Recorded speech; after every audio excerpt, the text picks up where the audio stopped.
Hello everyone, मैं Sumit KD आपके अपने चैनल लेट्स जॉइन केडी पर आपका स्वागत करता हूं। आज के वीडियो लेक्चर में हम बात करने वाले हैं NCERT class 8 lesson number 12 friction. चलिए वीडियो स्टार्ट करते हैं। वीडियो स्टार्ट करें उससे पहले अगर आपने लेसन नंबर 1 से 11 नहीं देखे हैं तो चैनल की प्लेलिस्ट में जाइए। एनसीईआरटी क्लास 8 के नाम से प्लेलिस्ट मिलेगी, वहां से आप देख सकते हो। अगर आप चाहते हो एनसीईआरटी क्लास 7 का देखना तो भी प्लेलिस्ट में मिल जाएगी। किसी भी कंपटीशन एग्जाम की आप तैयारी कर रहे हो तो आप लोगों के लिए वीडियो बहुत ज्यादा इंपॉर्टेंट है। चलो स्टार्ट करते हैं। तो अध्याय यानी कि चैप्टर नंबर 12, चैप्टर का नाम है फ्रिक्शन।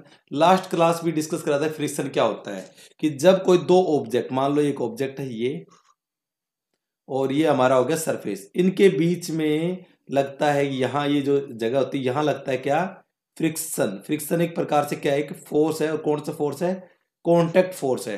जैसे मान लो फोर्स इधर लग रहा है तो बॉडी का मोशन किधर होगा, इस डायरेक्शन में, ये अपोज डायरेक्शन। तो फ्रिक्शन हमेशा क्या करता है, अपोज करता है किसको, मोशन को ऑफ दी ऑब्जेक्ट। तो बात आपको याद होगी कि फोर्स जो आपका फ्रिक्शन है वो क्या करता है, जो भी मोशन होगा उसको अपोज करने का काम कौन करता है, फ्रिक्शन करता है। पूरी डिटेल में हम डिस्कस करने वाले हैं। फ्रिक्शन को घर्षण बल कहा जाता है हिंदी में। बात करते हैं यहाँ पे फोर्स ऑफ फ्रिक्शन का एग्जांपल आप देखें। आपने कई बार देखा होगा कि बाइसिकल चल रही है और हम उसका पेडल मारना बंद कर दें तो क्या होगा, हमें क्या होगा, वो अपने आप रुक जाती है। या हमें कहीं पे रोकना हो तो हमें क्या करना पड़ता है, ब्रेक अप्लाई करना पड़ता है।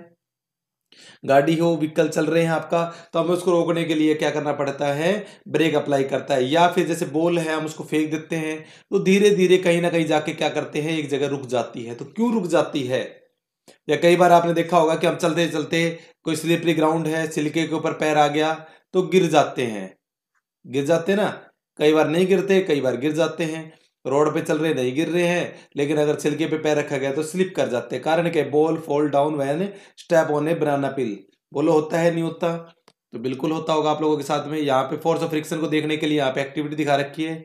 फोर्स अप्लाई कर रहा है, ये बॉडी इधर की साइड में मूव कर जाती है। ठीक है भाई, तो ये चीजें सारे फ्रिक्शन को दिखा रहे हैं कि the force of friction always oppose the applied force. जो भी फोर्स है उसको अपोज करने का काम कौन करता है, फ्रिक्शन करता है।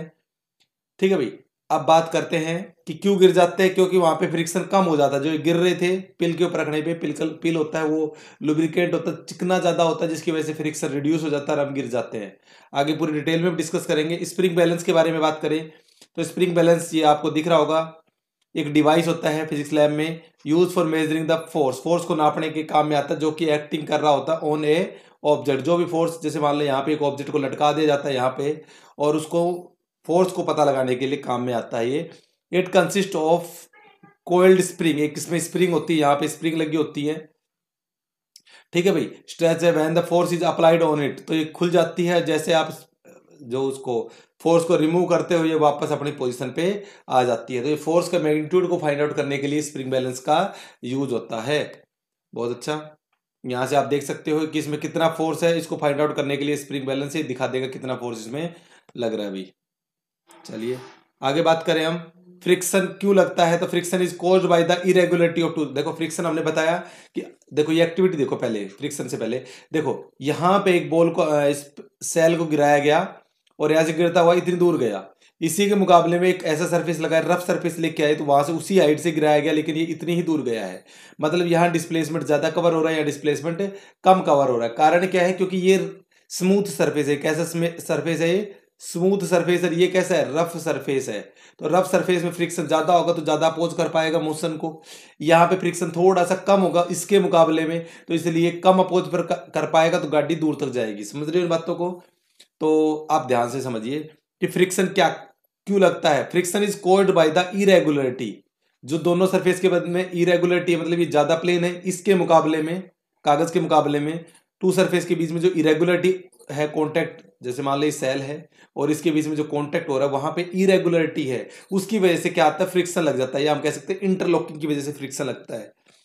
Even those surface which appear to very smooth, जैसे कि आपको स्मूथ दिख रहा है यहाँ पे ये वाला, लेकिन क्या इसमें फ्रिक्शन नहीं है, तो है, have a large number of minor irregularity on them, तो इसमें भी फ्रिक्शन है तभी तो रुक गया, नहीं तो यहाँ पे भी नहीं रुकता, ये बहुत दूर चला जाता, रुकता ही नहीं। तो फ्रिक्शन हर जगह होता है, तो कहीं पे कम तो कहीं पे ज्यादा। तो यहाँ देख सकते हो एकदम स्मूथ है, आपको देखने में हाथ फेरोगे तो आपको बिल्कुल स्मूथ लगेगा, लेकिन अगर इसको माइक्रोस्कोपिक देखूंगा इस एरिया को, तो ये देखिए इसके अंदर भी थोड़ी थोड़ी इरेगुलरिटी आपको सरफेस में दिख जाएगी, जिसकी वजह से रुकी हुई है। नहीं तो ये क्या होती है, रुक ही नहीं सकती थी, ये गिर जाती या इधर भाग जाती, इधर भाग जाती, इधर चली जाती, तो कहीं पे भी रुकती नहीं, क्योंकि रेस्ट पे है ना ये बुक किस पे है, रेस्ट पे है। किसकी वजह से, फ्रिक्शन की वजह से। फ्रिक्शन नहीं होगा तो ये कभी भी नहीं रुक सकती एक जगह पे।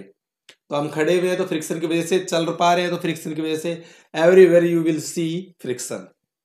तो बात कर रहे हैं force required to overcome the friction at the instant on object start moving from rest is a measure of the static friction. देखो अब आपने यहाँ पे बुक रखी हुई है, उसमें फोर्स लगाया, तो शुरुआत में जो इसमें फोर्स था उसका नाम क्या है, स्टैटिक फ्रिक्शन। क्या नाम है उसका, static friction. The friction come in to play when the body is at rest. जब कोई बॉडी रेस्ट में होती है तो जो फ्रिक्शन की वजह से रुकी हुई है ना रेस्ट पे, उसका नाम क्या है, स्टैटिक फ्रिक्शन। जैसे कि आपको एग्जांपल दिख रहा है, यहाँ पे बॉल लगा रहा है, you have to push on box to keep it moving रखने के लिए। अगर आप इसको फोर्स लगाना बंद कर देते हो तो ये वापस रेस्ट में आ जाता है। साइकिल का एग्जांपल मैंने आपको बताया था कि किस में आ जाएगा, रेस्ट में आ जाएगा। अगर इसको मोशन में रखना चाहते हो तो लगातार इस पे क्या लगाते रहना पड़ेगा, फोर्स लगाना पड़ेगा।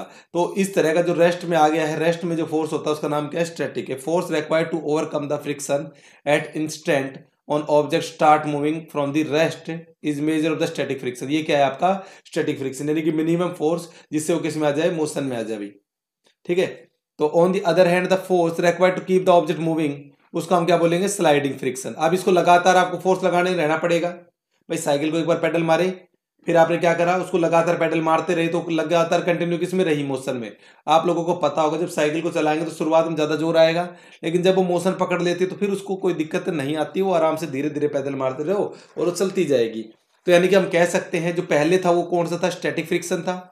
अब कौन सा है, स्लाइडिंग फ्रिक्शन है। जैसे कि शुरुआत में गाड़ी पे इस बॉक्स पे फोर्स लगाया तो ज्यादा फोर्स लगाना पड़ेगा, लेकिन जैसे ये मूव ऑन करेगा, कंटिन्यू आप फोर्स लगाते जरूर रहिए, तो लेकिन वो किस में आ जाएगा, कम फोर्स लगाना पड़ेगा स्टैटिक के मुकाबले में, क्योंकि शुरुआत में आपको ज्यादा फोर्स लगाया जाएगा, क्योंकि स्टैटिक फ्रिक्शन बड़ा होता है as compare to the sliding friction. तो हमेशा आपको पता भी होगा, जैसे गाड़ी को धक्का मारने के लिए आपको कहा जाता है शुरू में आपको जोर लगा के हमेशा करना पड़ता है, लेकिन बाद में धीरे धीरे कम कम फोर्स भी लगाओगे तो भी आपकी गाड़ी मूव करती रहेगी धीरे धीरे आगे की तरफ। तो याद रखना है कि when the box start sliding the contact point on its surface do not get enough time. पहले तो क्या हो रहा था, यहाँ पे कॉन्टैक्ट ज्यादा देर तक हो गया था तो लॉकिंग तगड़ी हो गई थी, to lock into the contact point of the floor. तो इनको अब लगातार मोशन में आ रहे थे, इनको इतना टाइम नहीं मिल पाता कि वो लॉक कर सके।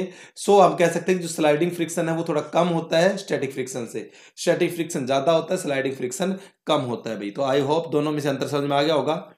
How difficult it move a wet muddy track. Muddy track पे देखो आपको बताया तो फ्रिक्शन है वो आपका, ठीक है भाई। तो जो आपका फ्रिक्शन है वो क्या है भाई, नेसेसरी है। ठीक है भाई, फ्रिक्शन क्या है भाई, नेसेसरी है। हमारा फ्रिक्शन है वो हमारा दोस्त भी है, फ्रेंड भी है, तो क्या है, फोए भी है। हमारा दोस्त भी है तो दुश्मन भी है। अगर मान लो कीचड़ का रास्ता है, उस पर चला नहीं जाएगा, हम फिसल के नीचे गिर जाएंगे। वेट मार्बल, गिल्ले मार्बल पे भाग के देखेंगे तो क्या होगा, टूट जाएंगे हाथ पैर। तो इसीलिए कभी नहीं भागना चाहिए, कहीं भी जाता है। ये चीजें आपको पता होना चाहिए, क्योंकि बहुत ज्यादा जरूरत होती है हमारे फ्रिक्शन की। If an object starting moving, अगर एक ऑब्जेक्ट स्टार्ट करता है मूव, तो उसको कभी भी रोक नहीं सकते अगर वहां पे कोई फ्रिक्शन नहीं होगा। तो अगर हम चलना स्टार्ट कर दें या साइकिल का लगा ले तो हम रुकेंगे नहीं, रुक नहीं पाएंगे अगर फ्रिक्शन नहीं होगा। तो फ्रिक्शन की वजह से हमारे ब्रेक लग पाते हैं। If no friction between the tyre and automobile on the road they could be started and stopped और turn to change the direction of motion. ना तो अगर फ्रिक्शन नहीं होता तो ना तो रुक पाते, ना वो स्टार्ट हो पाते, ना टर्न हो पाते, ना कभी किसी डायरेक्शन में जा पाते। मोड़ना चाहिए उसी डायरेक्शन में, फ्रिक्शन की वजह से मोड़ पाते, किसी भी डायरेक्शन में मोड़ना चाहिए। You could not fix nail on the wall, यहां तक कि आप जो कील है वो भी दीवार में नहीं गाड़ सकते थे, अपने टाई को नहीं बांध सकते थे। Without friction no building can be constructed, कोई बिल्डिंग नहीं बना सकते थे। ना हम चल पाएंगे, ना बैठ पाएंगे, कोई भी काम नहीं कर पाएंगे फ्रिक्शन की वजह से। Sole of the shoe wear out due to the friction, और फ्रिक्शन की वजह से ये जो सोल है आपके जूतों का वो फट जाता है। फ्रिक्शन नहीं होता तो फटता भी नहीं है। तो on the other hand friction is evil to it wear out the material whether they screw ball bearing sole of the shoe. ये देखो इसलिए हमारे लिए दुश्मन भी है। क्या है ये, दुश्मन भी है, क्योंकि देखो जूते फट जाते हैं, इसी की वजह से बॉल बेरिंग घिस जाते हैं। तो इस प्रकार से हम कह सकते हैं कि हमारा दुश्मन भी है। ज्यादा देर तक यूज करते ब्रिज को तो क्या हो जाता है, वो टूटना भी लग जाता है, टूट जाता है। ठीक है ना, ज्यादा ब्रिज बहुत देर हो जाता है तो वो इसीलिए हो जाता है क्योंकि लगातार उसको हम यूज कर रहे हैं। Friction can also produce heat, heat produce करता है, जैसे कि हम अपने हाथ को रगड़ें, ठीक है ना, तो फ्रिक्शन की वजह से ही हीट होती है और इसी फ्रिक्शन की वजह से ही माचिस जलना स्टार्ट हो जाती है, क्योंकि हम सरफेस पे रगड़ते हैं ना उसको, तो हीटिंग की वजह से वो कैच कर लेती है फायर को भी। तो आई होप ये देखो आपको एक गर्ल्स दिखाई दे रही है मैस्टिक जलाती हुई, ठीक है भाई। आगे चलते हैं, इंक्रीजिंग और रिड्यूसिंग फ्रिक्शन। हमें कई बार इंक्रीज करना पड़ता है फ्रिक्शन, तो कई बार रिड्यूस भी करना पड़ता है, जैसे हमें नीड होती है उसी के अकॉर्डिंग। जैसे कि शूज के अंदर जो स्पोर्ट्समैन होते हैं उनके शूज के अंदर ग्रूव लगाए जाते हैं, क्या लगाए जाते हैं, ग्रूव्स, ये दिख रहे होंगे आपको, इनको बोलते हैं ग्रूव्स। ग्रूव्स लगाए जाते हैं क्योंकि वो घास के मैदान में फिसलन ज्यादा होती है, घास का मैदान है ना, तो फ्रिक्शन बहुत ही कम हो जाता है, जिसकी वजह से अगर हम सिंपली भागेंगे तो क्या हो जाएंगे, गिर जाएंगे। इसलिए उनके पैरों के जो शूज है स्पोर्ट्स वाले, उनके नीचे क्या लगाए जाते हैं, ग्रूव्स लगाए जाते हैं, ताकि उनकी ग्रिप बढ़ जाए और वो गिरे ना। स्पोर्ट्समैन के जो जूतों होते हैं उनमें ग्रूव होते हैं, या जो टायर्स होते हैं ट्रैक्टर के लगा लो, देखो दिख रहे होंगे आपको, या ट्रक के लगा लो उनके, या बुलडोजर के लगा लो, उनके अंदर क्या होता है, ये ट्रेड्स लगाए जाते हैं, इनको बोलते हैं ट्रेडेड, क्या बोलते हैं भाई इनको, ट्रेडेड बोलते हैं। ट्रेडेड लगाए जाते हैं ताकि इसकी फ्रिक्शन अच्छी ग्रिप बनी रहे, अगर ये नहीं होता गिर जाएंगी। आपने जो पहाड़ी क्षेत्र में करता है जैसे भी काम करती है, उनके नीचे तो चेन लगी होती है, आपने देखी होगी ना, क्योंकि चेन क्या करती है, और बड़ा फ्रिक्शन हो जाता है, चेन है ना, तो और ज्यादा फ्रिक्शन हो जाता है, इसलिए वो कहीं पे भी जा सकती है। आपने देखी होगी ना, बड़ी बड़ी मशीनें होती हैं उनमें सब में चेन वाला सिस्टम भी लगाने लग गए हैं, ताकि फ्रिक्शन ज्यादा से ज्यादा आ सके और वो फिर वो किसी भी पहाड़ी क्षेत्र में जा सकती है, गिरेगी नहीं वो, ठीक है ना। ग्रिप जितनी अच्छी होगी उतना ही ज्यादा वो पहाड़ी क्षेत्र में ट्रेवल कर सकती है।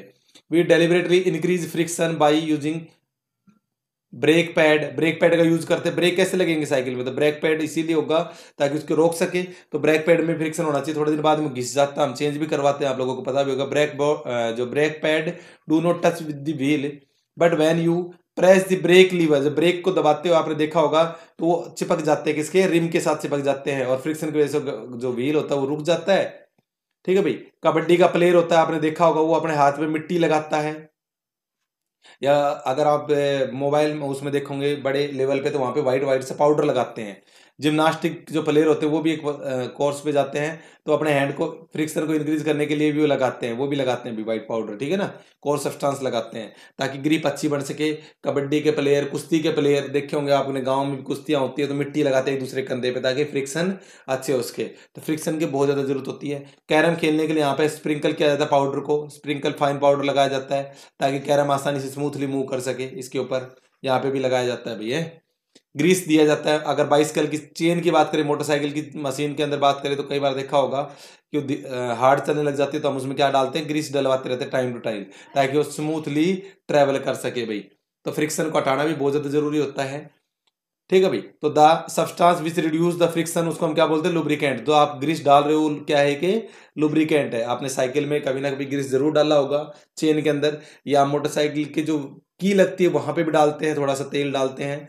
मशीन के अंदर जो आपकी सिलाई मशीन है उसमें भी तेल डाला जाता है। तो ये सभी क्या है, लुब्रिकेंट होते हैं, क्योंकि इनका लुब्रिकेंट क्या होते हैं, लुब्रिकेंट जो अपने फ्रिक्शन को रिड्यूस करता है उनको बोलते हैं लुब्रिकेंट। लेकिन हर लुब्रिकेंट को ऑयल के रूप में ही यूज नहीं करते, ये समझ लो कि हर जगह ऑयल को ही हम यूज नहीं कर सकते, क्योंकि कुछ ऐसी बड़ी मशीनें हैं जो हीटिंग हो जाती है, तो वहां पे ये काम नहीं आएगा। वहां पे आपका जो पेंसिल की जो नोक होती है ना, ग्रेफाइट, उसको हम एज ए लुब्रिकेंट भी यूज करते हैं। In some machine it may not be advise to use, ठीक है ना, नहीं करने देते। Air cushion between the moving part use to reduce the friction. तो ये है आपका कि इसके अंदर जो तेल भर जाता है तो इससे क्या हो जाता है, फ्रिक्शन रिड्यूस हो जाता है भाई, ठीक है। तो ये बात याद रखनी है, व्हील रिड्यूस फ्रिक्शन। आप दूसरी बात आती है, क्या व्हील फ्रिक्शन को रिड्यूस करते थे, बिल्कुल करते हैं। तो आपने देखा होगा टेची या बैग को ले जाते हुए लोगों को देखा होगा कई बार, तो वो उठा के ले जाने की बजाय उसको भाई स्लाइड करवाने की बजाय उसको क्या करते हैं, व्हील के ऊपर रखते हैं और व्हील से लेके जाते हैं। देखिए ये व्हील है, क्योंकि व्हील का जो फ्रिक्शन होता है इसमें होता है रोलिंग फ्रिक्शन। इस फ्रिक्शन का नाम क्या है, व्हील के अंदर जो फ्रिक्शन आएगा ये रोल करता हुआ जाएगा, पहिया क्या करता है, रोल करता है, इसलिए इसका नाम हो गया रोलिंग फ्रिक्शन। और ये सबसे कम फ्रिक्शन है आपका, स्टैटिक फ्रिक्शन तो है ही सबसे ज्यादा, उसके बाद में आपको बताया था स्लाइडिंग फ्रिक्शन, उससे कम, और सबसे कम आएगा rolling friction. When one body roll over the surface of the another body the resistance of its motion called rolling friction. तो अब ये जो फ्रिक्शन आएगा इसमें, ये देखो फोर्स इधर लग रहा है ना, तो इसके पीछे आएगा रोलिंग फ्रिक्शन। एफ आर से रिप्रेजेंट कर देता हूँ, है तो फ्रिक्शन, स्मॉल एफ से रिप्रेजेंट करते हैं फ्रिक्शन को, ठीक है भाई। तो ये बात याद रखनी है। तो याद रखनी है, sliding friction is replaced in most machine. ज्यादातर मशीनों में स्लाइडिंग फ्रिक्शन को रिड्यूस कर दिया गया है, चेंज कर दिया गया है, रोलिंग फ्रिक्शन में ले आए हैं, ठीक है ना, बार बेरिंग को यूज करके, ठीक है भाई। तो याद रखना है। अब बात करते हैं इसमें फ्लूइड की, कि कोई भी थिंग्स जो बह सके उसको हम क्या बोलते हैं भाई, फ्लूइड बोलते हैं। क्या बोलते हैं, anything which can be flow, उसको हम क्या बोलते हैं, फ्लूइड। तो यानी कि हम कह सकते हैं लिक्विड और एयर दोनों ही क्या है, फ्लूइड है। तो लिक्विड भी फ्लूइड है और एयर भी फ्लूइड है, क्योंकि दोनों ही क्या करते हैं, फ्लो करते हैं। Anything any material which can flow is called fluid, तो उसको क्या है, फ्लूइड है। तो आपको बता देता हूं, जैसे आपका सॉलिड आपको फोर्स एग्जर्ट करता है, उसमें फ्रिक्शन होता है, उसी प्रकार से फ्लूइड भी एक फोर्स एग्जर्ट करता है, फ्रिक्शन फोर्स एग्जर्ट करता है। ठीक है भाई। तो the frictional force exerted by the fluid, यानी कि फ्लूइड मतलब लिक्विड, यानी कि वाटर मान लो, इसके अलावा लिक्विड कोई भी हो सकता है, या एयर लगा लो, वो सब जो फ्रिक्शन फोर्स लगाएंगे उसका नाम हो जाएगा ड्रैग। क्या बोलते हैं, ड्रैग फोर्स बोलेंगे उसको बोले। तो यानी कि फ्रिक्शन का नाम ही क्या यहाँ पे है, ड्रैग फोर्स है। क्या नाम है, ड्रैग फोर्स। याद रखना है, फ्रिक्शन का नाम ही ड्रैग फोर्स है अगर वो लगता है किसी भी फ्लूइड के अंदर, यानी कि लिक्विड और एयर के अंदर लगता है। तो याद रखना, when the object move through the fluid they have to overcome the force of friction act on. देखो हम भागते हैं स्पीड से, तो हमें हवा अपोजिट डायरेक्शन से रोकती है। बोलो रोकती है नहीं रोकती, जितनी स्पीड से तेज जाएंगे उतनी हमें हवा क्या लगाती है, हमें अपोजिट डायरेक्शन में रोकने का काम करती है। तो जो उसको बोलते हैं ड्रैग। ठीक है भाई। तो इसलिए इस हवा को काटने के लिए जो बहुत तेज गाड़ियां चलती है उनकी स्ट्रीमलाइन शेप बनाई जाती है, एक स्पेशल टाइप की शेप बनाई जाती है, उसको हम बोलते हैं स्ट्रीमलाइन शेप। स्ट्रीम मतलब बहाव को कट करते हुए। आपने नाव देखी होगी पानी में, अगर नाव चौकोर बनाएंगे तो नहीं चल पाएगी, लेकिन नाव को आपने ऐसे देखा होगा, इस तरह की नाव होती है ताकि वो पानी को काटते हुए जा सके, है ना। और आपने देखे होंगे एरोप्लेन देख लो, उनकी शेप भी स्ट्रीमलाइन होती है ताकि वो बहाव को काट सके। ऐसे इस तरह की शेप मिलेगी आपको, कर्व शेप मिलेगी। बड़ी बड़ी जो छोटी छोटी गाड़ियां होती है वो देखना, उनका जो आगे का हिस्सा होता है कर्व होता है शीशा, ताकि वो हवा को काटती हुई जा सके। ये देखो पक्षी की भी एक कैसी सेम है, स्ट्रीमलाइन शेप है, इसको बोलते हैं स्ट्रीमलाइन शेप। क्या बोलते हैं भाई, स्ट्रीमलाइन शेप। तो आप सभी को पता लग गया ड्रैग लगता है।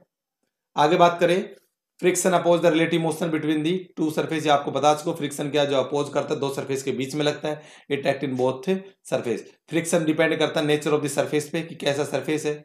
ठीक है भाई। For a given pair of surface friction depend upon the state of smoothness. दो सरफेस यानी कितना स्मूथ है उस पर भी डिपेंड करता है। स्मूथ होगा तो फ्रिक्शन कम होगा, रफ होगा तो ज्यादा फ्रिक्शन होगा। Friction depend on the how hard the two surface press together. इस पे भी डिपेंड करता है कि एक दूसरे को कितना वो एक दूसरे को किस फोर्स से वो प्रेस कर रहे हैं। आगे sliding friction come with play when an object sliding over the another. Sliding friction कब आता है, जब एक ऑब्जेक्ट दूसरे ऑब्जेक्ट के ऊपर क्या करता है भाई, स्लाइड करता है, ऐसे इसको मूव करवाते हैं। Friction is important for many of our activities. आपको पता है फ्रिक्शन बहुत ज्यादा जरूरी है। Friction can be increase by making the surface rough. तो फ्रिक्शन को हम बढ़ा सकते हैं रफ सरफेस बना के, जैसे कि ग्रुप्स बनाया, शूज में बनाया था आप लोगों के लिए बताया था ना, ग्रुप्स बनाए जाते हैं। तो इस तरह से sole of the shoe and tyre है वो किसकी वजह से, ट्रेड लगाए जाते हैं ना, ताकि फ्रिक्शन बढ़ जाए, आपको आसानी रहेगी घास के मैदान में चलने में, भागने में। फ्रिक्शन इज समटाइम अनडिजायरेबल, कई बार हमें फ्रिक्शन की जरूरत नहीं होती है, तो हमें लुब्रिकेंट का यूज करना पड़ता है। तो आपको बताया था when the body roll over the another surface, उसको हम बोलेंगे रोलिंग फ्रिक्शन। जैसे कि व्हील रोलिंग फ्रिक्शन में आता है ये। और rolling friction is smaller than the sliding friction, ये उससे भी कम होता है। और सबसे ज्यादा कौन सा होता है, स्टैटिक फ्रिक्शन होता है, उसके बाद में आपका स्लाइडिंग फ्रिक्शन और फिर होता है rolling friction. In many machine friction is reduce by ball bearing. Ball bearing use करते हैं, आपने देखा होगा। ठीक है भाई। Fluid friction can be minimise giving the suitable shape to the body of moving fluid.